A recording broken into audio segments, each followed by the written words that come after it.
The officer smirked, raised his gun, and aimed it straight at her head. She didn't resist. She didn't shout. She just reached into her blazer pocket and pulled out something that made his face go pale in seconds. What happens next? You'll want to watch till the end, because in just 2 minutes, the man with the badge was the one wearing handcuffs.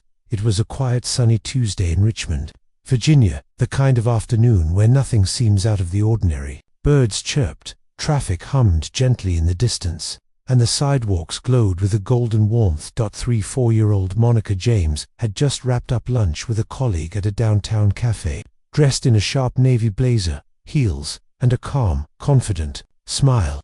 She looked like any other working professional. But Monica wasn't just another face in the crowd. She was a federal agent, an FBI special agent, to be exact. Fresh from a classified debriefing, she stepped off the curb, heading to her parked car just across the street, when out of nowhere, a police cruiser swerved and slammed the brakes. "Hey you, hands where I can see 'em." Monica froze. From the driver's seat emerged Officer Bradley Knox, visibly tense, hand already on his gun, voice raised, eyes locked on her like she was a threat. Confused but composed, Monica replied, "Is there a problem, officer?" But he wasn't asking questions, he was jumping to conclusions. Someone had called 911 about a suspicious black woman near parked cars, and Monica James had just become a target for simply existing. Before Monica could even say another word, Officer Knox's gun was out-aimed directly at her chest. "On your knees, now," he roared, loud enough to make a couple walking their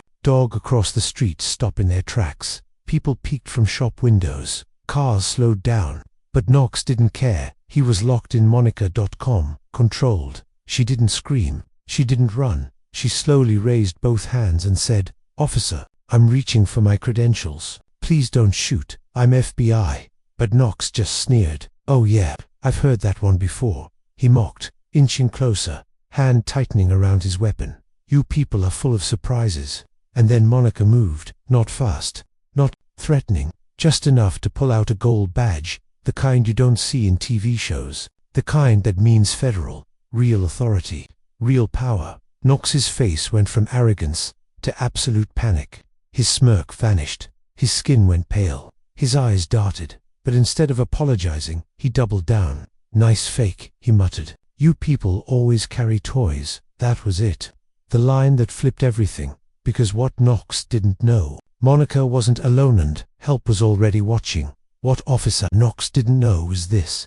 Monica James was never alone. Parked just across the street in a nondescript black SUV sat Special Agent Terrell Bryant, Monica's field partner and fellow FBI agent. He had stayed behind to finish a call when he saw the patrol cruiser pull up. From the second Knox stepped out and raised his weapon, Terrell was watching everything. He didn't panic. He didn't shout. He simply pulled out his phone, hit record, and spoke into his encrypted radio. "Code 4 in progress. Officer drawing on a federal agent. Request immediate response." 2 minutes later, sirens silent and another unmarked SUV rolled in behind the police cruiser. Then a second, then a third, then a fourth. Knox finally turned his head and realized he wasn't the one in control anymore. For federal agents, guns drawn, badges shining in the sunlight, had him boxed in. No confusion, no miscommunication, just authority real and undeniable. "Officer, drop your weapon and place your hands where we can see them," Agent Bryant commanded. Knox's bravado crumbled. His voice wavered. This has to be a mistake." But no one responded. Because the only mistake was his dot, as Officer Knox was disarmed and cuffed right there on the street. The irony was chilling. The man who pulled the gun was now being arrested at gunpoint. Monica, still calm and composed, didn't gloat. She didn't need to. Her training kicked in, eyes sharp, breathing steady.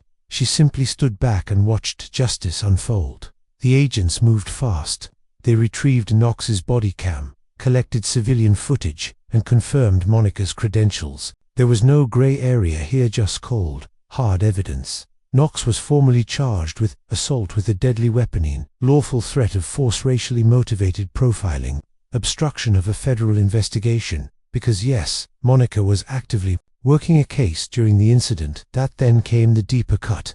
The Richmond PD confirmed Knox had 3 prior complaints for excessive force, all swept under the rug, but not this time.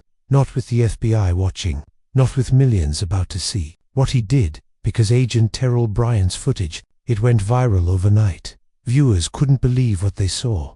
A black federal agent, cool and composed, standing tall as a corrupt cop's career crumbled on camera, without ever raising her voice or a finger. What happened that day wasn't just about justice for Monica James. It was about something bigger, something every viewer needs to hear. It was a wake-up call, because this wasn't a movie. This wasn't scripted. This was real life. A woman judged, not by her actions, but by her appearance. A cop, so blinded by bias, he couldn't recognize authority even when it was staring him in the face. Monica didn't scream. She didn't resist. She didn't escalate. She stood her ground with grace, training, and unshakable truth. And in the end, it was that calm, that composure, that turned the tables. Now, let's turn it to you. What would you have done in Monica's shoes? Would you have remained calm under pressure, or cracked under fear and frustration? Let us know in the comments. We read and reply to as many as we can. If this story moved you, like, share, and subscribe, because we tell the stories that matter, the ones that remind us, in a broken world, sometimes the strongest weapon is your calm.